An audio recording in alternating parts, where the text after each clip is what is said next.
Hyderabad Jeedimetla division పరిధిలోని సుచిత్రలో నూతనంగా అజుదా hospital ను ప్రారంభించారు. అజుదా హాస్పిటల్ ను ఎంపీ ఈటెల రాజేందర్, డాక్టర్ భరత్ కాంత్ రెడ్డి ప్రారంభించారు. ఈ కార్యక్రమంలో మేడ్చల్ రూరల్ జిల్లా బీజేపీ అధ్యక్షుడు విక్రమ్ రెడ్డి, భరత్ సింహారెడ్డి, మల్లారెడ్డి పాల్గొన్నారు. డాక్టర్ భరత్ కాంత్ రెడ్డి ఆధ్వర్యంలో అజుదా హాస్పిటల్ ద్వారా ప్రజలకు మెరుగైన వైద్యం అందించాలని ఎంపీ ఈటెల రాజేందర్ కోరారు.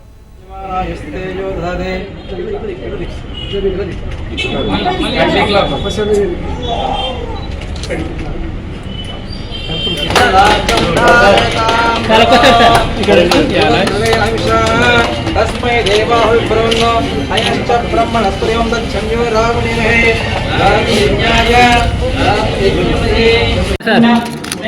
मैडम